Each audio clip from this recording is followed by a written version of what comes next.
Roughly 2 years ago, Volkswagen was ready to put the diesel emission gate scandal behind them and prove that they wanted to embrace electrification head-on with the introduction of the all-new ID.4. This was a big deal for the company because this is the brand's first ever fully dedicated battery electric vehicle that just so happened to be a compact SUV, a body style that, of course, Americans and the world really just wants to buy. Now, for 2023, Volkswagen is making some pretty small changes to the ID.4, also introducing a model that is built at their Chattanooga plant in Tennessee. So this is now an American-made vehicle.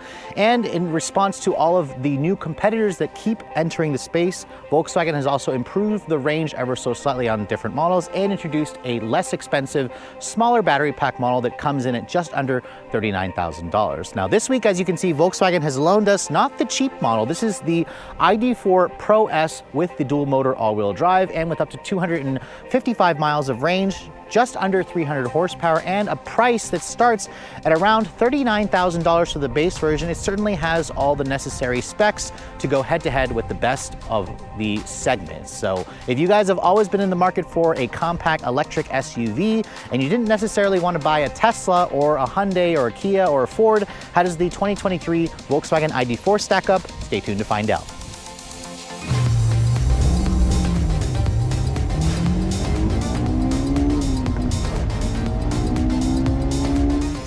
So the styling changes are pretty minimal for 2023. So before we start talking about that, let me go ahead and pop the hood, because with electric vehicles, everybody wants to know, does it have a frunk? As you can see, the ID.4 still continues to not have a frunk, which is probably going to be the case for every other VW vehicle that's built on this MEB architecture.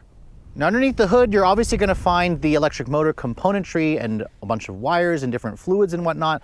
But this model here is the dual motor version, which means we have a motor on the front axle and a motor on the rear. If you guys go for the single motor version, this vehicle is technically rear-wheel drive. This model here is dual motor, which means it's all-wheel drive. The electric motors are fed by an 82 kilowatt-hour lithium-ion battery pack. 77 of that is usable. The new smaller battery pack is around 62 kilowatt-hours. So again, it's going to be a little bit smaller, which means it's going to have less range. This model here with dual motor all-wheel drive offers up to 295 horsepower and 339 pound-feet of torque. Those numbers are perfectly acceptable, but they do trail the class leaders like from Hyundai and Kia and from Ford with the Mustang Mach-E and the Tesla Model Y. This is a little bit more powerful, however, versus the Toyota BZ4X or the Subaru Solterra. It all goes out through a one-speed reduction gear transmission. Volkswagen claims you should do 0 to 60 in just under 6 seconds with this vehicle. It should have a top speed of just over 112 miles an hour, and you can surprisingly still tow with this vehicle up to 2,700 pounds. As this vehicle sits, it weighs in at just under 4,800 pounds. So again, electric vehicle, it certainly isn't light. But closing up that hood, let's take a look at the exterior styling. Now, when Volkswagen first showed off the ID.4, I wasn't necessarily the biggest fan of the design. I think it's a little bit too minivan. It doesn't have that sex appeal or that futuristic, interesting look. It's very conventional, although I do like the front end of Volkswagen's current design line. As you can see, it's got their IQ light, full LED headlights. This is the optional projector style, which includes LED low and high beams, LED turn signals, no fog lights, but you do have some functional vents. There's some interesting triangular shapes in the actual grille. Then you have this LED light bar that kind of goes along the entire front end of the vehicle, and the Volkswagen logo lights up when you guys go for the higher trims. It certainly gives the light signature of the ID.4 a very premium look at night. But again, as you start moving around the side profile of the vehicle, it definitely starts to look a little bit more like a minivan as opposed to an SUV or a futuristic vehicle. But again, looks are always very subjective. Let me know what you guys think of that in the comment section below. This is a new color this year. It's called Aurora Red Metallic. It replaces King's Red. It looks pretty similar to me to King's Red, although this is a $400 upcharge. You can see the wheel arches are just an unpainted gray finish to it. And then these wheels have been updated. These are the 20-inch wheels that you get on this model. The base version has a 19-inch wheel, but you can get a different 20-inch wheel if you go for the Pro Plus model. You can see the tires are 235/50 R20 in the front. They're actually fatter 255s in the rear, so I wasn't expecting that. This vehicle does have disc brakes in the front with a conventional floating caliper. The kicker with the ID.4 or the rear are actually drum brakes. VW says that they went with drums because you technically don't do, a lot of EVs use regen braking, and the front brakes are what's going to do most of the work. The all-wheel drive model also increases the ride height. You have just over 7.5 inches of ground clearance, I believe, so it's about an inch more ground clearance versus the rear-wheel drive model. Now at an overall length of just over 180 inches long, just under 180.9 to be exact, and a wheelbase of 108.9 inches long, this is definitely a compact SUV in its dimensions. What gives it more of a minivan look to me is just kind of like the boxy shape here. To me, it just doesn't look as sexy as some of the competitors, which have more of a sloping roof or a fastback roof. You can see there's roof rails here. A panoramic glass roof is going to be included on most of the versions. Then you can see the door handles. They look like they kind of open up in a traditional sense, but there's just a little pressure pad on the back. These actually don't move anywhere. The mirrors also have the ability to be electrically folding. You have painted mirrors with integrated turn signals. This actually shows the trim level there, Pro 4S or Pro S all-wheel drive. And then you can see peeking through that rear wheel, there are drum brakes back there, which have the same thing if you guys go for the Audi Q4 e-tron, because remember, the two vehicles share the same platform. Now moving at the rear, you can see pretty much the same in terms of its design. The big update here is this rear emblem, Volkswagen emblem now lights up, which definitely is cool. It matches the lit up emblem in the front of the vehicle when the headlights are turned on. You have, again, full LED taillights, LED turn signals, full LED light bar, which is nice. Very simple badging back here. I also like the clean ID badging here in white. My Tester also has a tow hitch back here because remember it can tow nearly 3,000 pounds. And then when you open up the cargo area, the ID.4 certainly has a competitive cargo space. This measures just over 30 cubic feet of total storage space with the second row up. If you look underneath here, there is some underfloor storage. And then there's also another storage well underneath here. So I like how there's kind of like two-level storage. You can also kind of bring this cargo floor down if you'd like. You can kind of like expand this and give you a little bit more vertical storage. There's also a little bit of storage over here. Looks to be like the charge port over here. If you fold down the seats, it expands it out to around 64 cubic feet of space, which is pretty good. It's a little bit bigger versus what you're going to get in the Ioniq 5 and the Kia EV6. And I almost forgot, this is the charge port door for the ID.4. You find it on the rear passenger side. You can see it comes with DC fast charging as standard. This vehicle will accept up to 170 kilowatts on a level 3. So that means you can go from 10 to 80% in roughly 30 minutes or so. And if you guys want to charge this up on a level 2, Volkswagen says that at your home on a 48 amp system, it should charge up in roughly 9.5 hours. So let's go ahead and talk about the interior of this 2023 ID.4. Now I mentioned earlier it's Aurora Red on the inside. This has the Galaxy Black interior. But before we go inside, let me show you guys the key fob. You can see this is Volkswagen's newest fob. It includes lock, unlock, open up the trunk, and a panic feature. There's no remote start on the fob, but if you have access to the Volkswagen app on your phone, you should be able to also remote start this vehicle as well. Like I said earlier, there's a little pressure pad on the back of that door handle. Push that and that opens up the door for you. Now you can see this Galaxy interior, which is technically black with gray accents, certainly looks good with the red. However, VW also offers a cosmic interior, but it's not available on the red, where you'll have kind of a light gray with blue accent stitching and blue trim pieces. I personally would go for that model myself, but you can't get it on the red. You can get it on the blue exterior, which I would look at personally. In terms of the door panels, you can see it's got a soft touch injection molded plastic, silver painted plastic over here, padded leather with stitching, piano black plastic trim. Unfortunately, you still have that stupid thing here where you have only 2 window switches, and then you have to push the rear to access the rear windows. There is a way where you can kind of go into the screen and tell it to kind of do all 4 windows at once when you do that. But again, it's kind of cost cutting for me. Why don't you just give me an extra set of window switches, Volkswagen? I really wish they would do that. Window control switches feel pretty high quality and tactile. And then you have hard touch plastic over here. The seats adjust in 12 different ways. They also have power lumbar and a massage feature. As you can see, the massage is only a lumbar massage, so it only kind of inflates and deflates this. It's not the best massage, but at least it's there. You have 2-person memory, as I said. And then these seats, they are heated but not ventilated. So VW definitely could add that. Some competitors offer a ventilated seat option. Now getting inside, you can see as I get in, it has pretty much a lower step-in height, which it feels like higher than a sedan, but it doesn't feel as high as some other vehicles that are actually crossovers. So they get in and shut the door. The door has a nice solid sounding thunk, and then you can see here the rest of this interior is still pretty much the same. You can see my Tester has the black steering wheel. If you go for the cosmic interior, you'll have a white steering wheel, so kind of keep that in mind. That will get dirty very fast. To start the vehicle up, just put your foot on the brake with the key in, with your butt in the seat, and that turns the vehicle on. That's kind of very Tesla-like. There is a start-stop button here, but you don't need to actually press it. That's only there, I guess, for a backup in case it doesn't work. But what I notice is like the steering wheel actually doesn't even turn on the power assist function until I actually put the vehicle into gear. When I put the vehicle into gear, that's where the steering wheel allows me to turn. As I get out of the vehicle, it shuts off. So that's kind of annoying for me when I'm filming, but it's gonna be good for those of you who, you know, again, just don't wanna have to deal with pushing a button and whatnot. Now, the rest of this cabin, you can see there are two displays here. This is their Discover Media Pro 12-inch display, which hasn't changed. The software is still pretty much the same. You have a 5.3-inch display over here, which is kind of mounted to the column. You can see as I adjust the steering wheel up and down, that stays, or that also moves with it, which is nice. The steering wheel itself has a lot of touch-sensitive controls, no paddles on the wheel, no adjustable regen braking either. You kind of adjust that by selecting B in the transmission selector. The horn, oh, it sounds puny, so I don't like the way that horn sounds. I think that Volkswagen should have updated that to make it sound a little bit more meaty. And then over here, the infotainment system, you can see it's a 12-inch display. It includes wireless Apple CarPlay and Android Auto. You can see there's my phone connected up with CarPlay. It looks good, although I will say that it's still laggy and slow to boot up initially, which a lot of systems are like that. And then there were times, my phone is perfectly connected now, where it wouldn't connect to my phone. I'd have to restart it. I'd have to repair my phone occasionally. So the software behind this, Volkswagen has a new system apparently coming in the ID.4. I'll be looking forward to seeing that. They will be revealing that vehicle at the New York Auto Show next month, so that'll be interesting to see. You can adjust the color of this background. You can see it's lagging here. I don't like that. You can adjust the color of this by going to ambient light. You can see I can change it to an orange, a darker blue, a red also, and a yellow, and you can kind of do a customizable color if you'd like.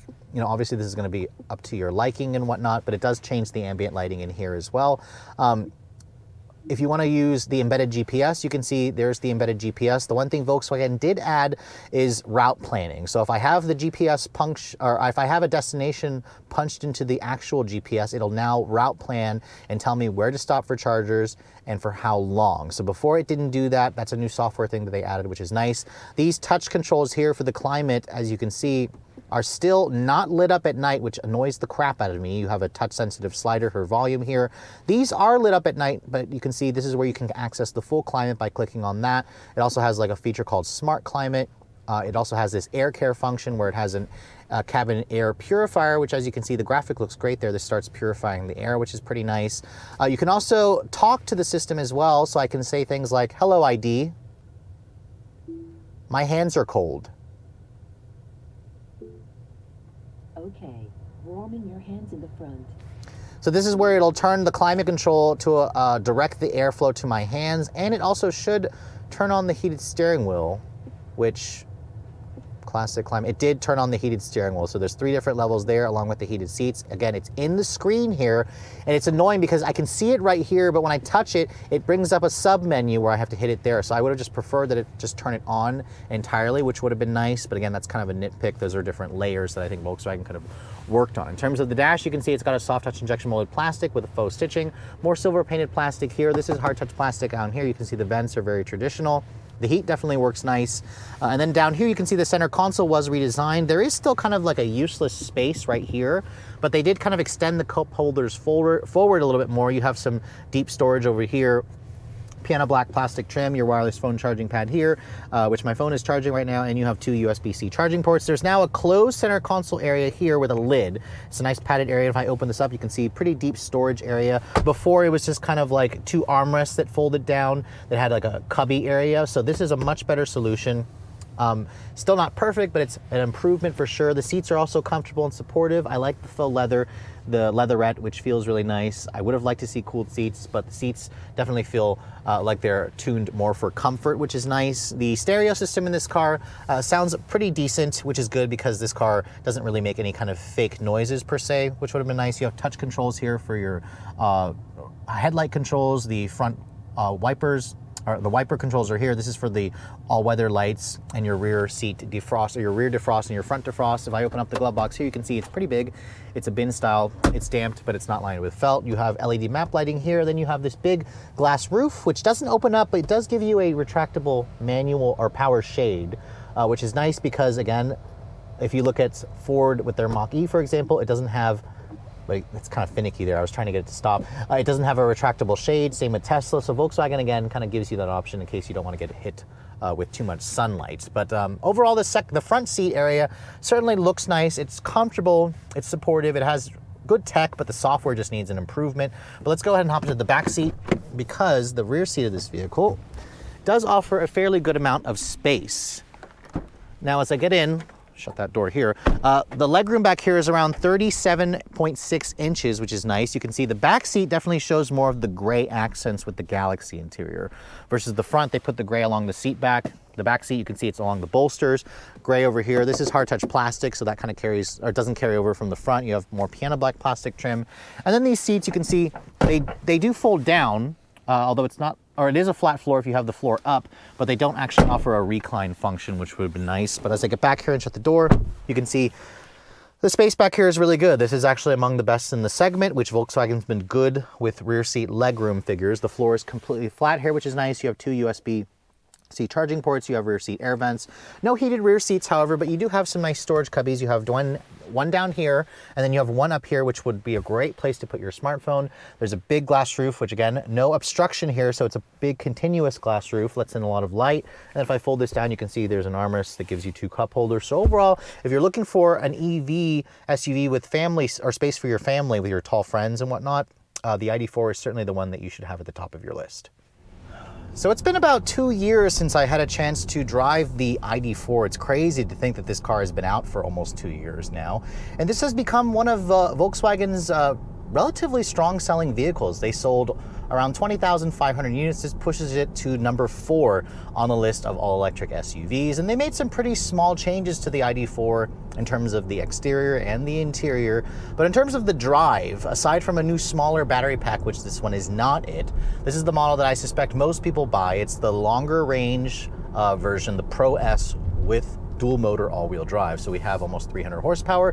VW says 0 to 60 in just under 6 seconds, which I believe I tested it to be like 5.7 in my testing 2 years ago. But let's go ahead and see what we can get again, 0 to 60 wise. We'll just try it out here real quick. It's got a full charge right now. Feels pretty strong. It's relatively linear power, and we got 5.9 seconds, which is respectable.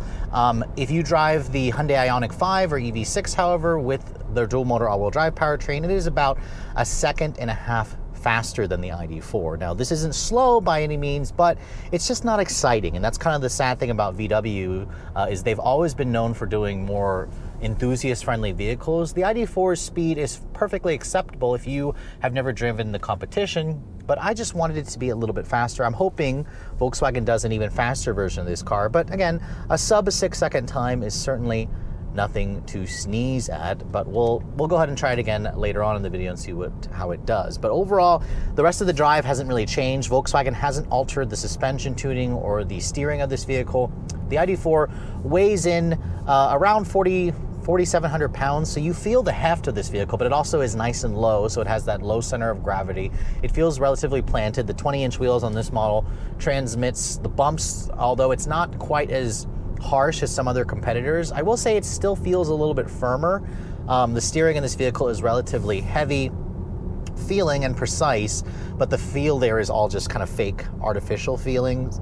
In terms of the suspension tuning, I can feel it. I can feel the body rolling as I go over that corner there, but it also feels relatively soft as well. But putting my foot down here, anytime I put my foot down, you can feel it's not super fast. I mean, definitely I felt quicker vehicles in even something like the Toyota BZ4X. That just feels like it has a little bit more oomph when my foot goes all the way to the floor.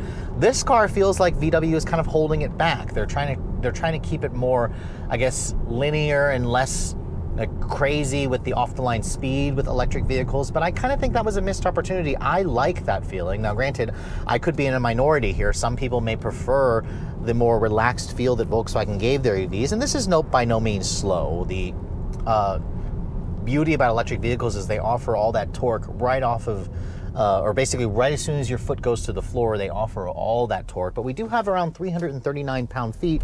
Put your foot down here, you can feel the back step out a little bit. It'll spin the tires to try to find grip.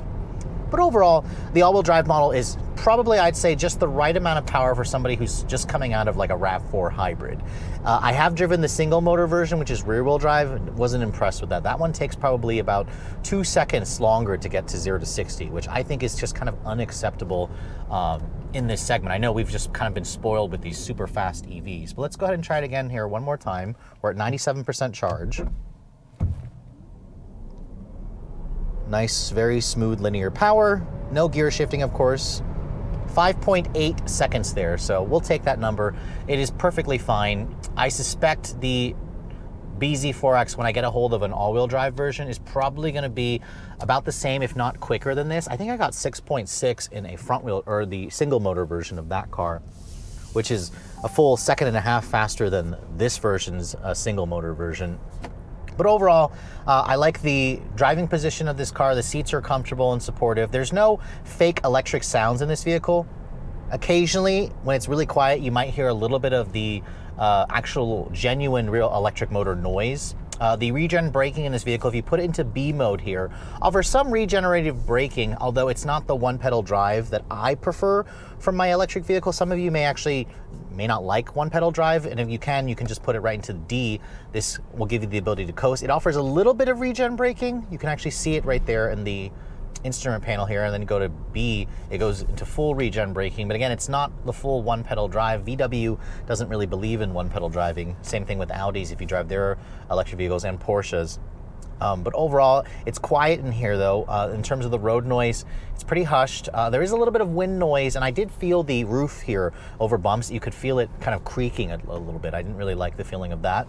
But overall, the ID.4 is definitely still a nice vehicle. It has plenty of space on the inside. It has relatively good visibility. The driver assistance tech in this car works fairly well. It's not as good as what I've tested in some competitors. I like Hyundai and Kia's system a little bit more. And you can also get Super Cruise and something like the Chevrolet Bolt, but I wouldn't say this competes with the Chevrolet Bolt, although in terms of price, it gets kind of in the same ballpark, although this is a little bit more expensive. But the beauty about the ID.4 is it now qualifies for the federal tax credit, which is definitely nice. But let me go ahead and talk about the range, because it has definitely been colder in my weeks worth of testing. It's around 41 degrees outside. We're at 97% charge, and the trip computer is showing 218 miles. I can manipulate that a little bit. If I go to eco mode, it increases the range to 221. If you turn off the climate, it'll probably improve it even more. This car is rated to get 255 miles on a full charge. In my week's worth of testing, the best I could do in the real world was around 215 miles, which isn't great. Remember, we have an 82 kilowatt hour battery pack. Up to 170 kilowatts of DC fast charging is what it can accept on a level 3. And there are definitely competitors that get better range, but remember, it is cold outside right now, so I'll have to see if I can retest one when the weather gets a little bit warmer. It's another point later this year, perhaps, when I can do a comparison test. So winter range isn't wonderful. This vehicle will do up to 275 miles if you go for the rear drive version. If you live in a warmer climate, you should be able to get closer to that. I mean, would it be nicer if this was 300 plus miles on a full charge? Absolutely, but I'd say this is right on target with the Ioniq 5 EV6's range, the Mustang Mach-E, although the Korean twins definitely charge faster. This is better range versus what I got in the Toyota BZ4X, so I have to give Volkswagen credit there. But I haven't had a chance to fully test out the Nissan Ariya. That could also be a worthy competitor. I've driven it briefly. I'll be driving the all-wheel drive model actually next week, which is an interesting timing. But overall, do I like the ID.4? It's still a really decent electric vehicle. Is it the best in the segment? No.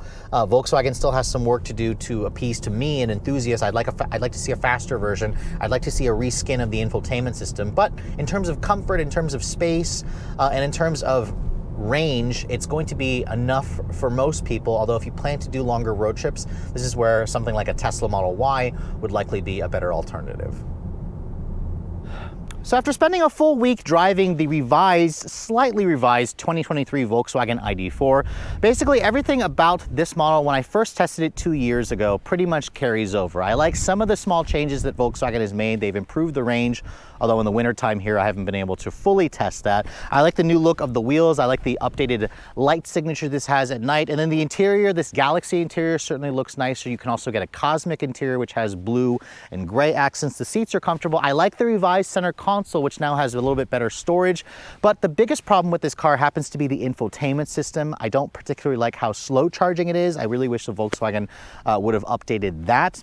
In terms of some of the ergonomics in this vehicle, I just think it's a little bit finicky. The screen, the software also at times refused to connect my phone via wireless Apple CarPlay. So again, those are just some small quibbles that I have with the vehicle, but you don't really necessarily have those compromises that you find in the competition. So that's kind of where I think Volkswagen has a little bit of work to do. Is it still a fine choice in the segment? Absolutely. If you guys don't need to have the craziest acceleration, 0 to 60 in 5.8 seconds is perfectly acceptable. Around 220 miles of range is also acceptable. Around 170 kilowatts of DC fast charging is also fine. Everything about this car in terms of specs is average, and that's kind of where I draw the line with the ID.4 here. Volkswagen typically doesn't do average. Typically they do above average. So that's kind of where I think that it's a missed opportunity for Volkswagen. But again, EVs, there's always room for improvement, especially in software updates. So I'm looking forward to seeing what Volkswagen is going to do with this MEB platform as we go forward, because they are promising a plethora of new electric models, including the ID Buzz, which will be revealed later this summer, which I'm very much excited about. Now, if you guys are interested in picking up the Volkswagen ID.4, because this is now built in Chattanooga, Tennessee, it now requalifies for the $7,500 federal tax credit, which should help reduce the price. The base version starts at $38,995. Again, with the tax credit, you could theoretically get this car for a smidge over $30,000. That's actually a steal, considering that model will give you 210 miles of range and offers around 200 horsepower. That's not bad. Now, if you guys want the bigger battery pack, that's going to cost you $5,000 more, so around 44 grand. This model here, the Pro S with all-wheel drive, is going to start at around 48 grand. With some of the options that my tester has, it comes into around $52,000. Now, 52 grand is certainly a good chunk of money, although it's priced along the same lines as something like the of Subaru Solterra and Toyota BZ4X, or the Hyundai Ioniq 5, Kia EV6. The Ford Mustang Mach-E is a little bit more expensive. The Model Y, however, is the steal. That's going to be the one that starts at around $54,000 for the base version. That's kind of a good deal. The Pro S Plus with everything can cost around $56,900. So again, keep that in mind. I personally think that this model here has most of the features that people are going to want. And with that $7,500 federal tax credit, which again, the import brands don't necessarily qualify for anymore, especially if you want to purchase the vehicle, it certainly makes the ID.4 enticing. But again, it's a missed opportunity for me as an enthusiast, and I'm hoping that Volkswagen does something in the future to address the software and to address kind of the lack of a sporty feel and the straight line performance. So with all that said, hope you guys have enjoyed my full overview on the brand new 2023 Volkswagen ID.4. If you're also looking to see the latest cars I'm testing, be sure to follow me on Instagram at Redline_reviews, like us on Facebook, and as always guys, please keep subscribing to the Redline Reviews YouTube channel for all the latest reviews. Thank you so much for watching. I'll catch you all in the next video.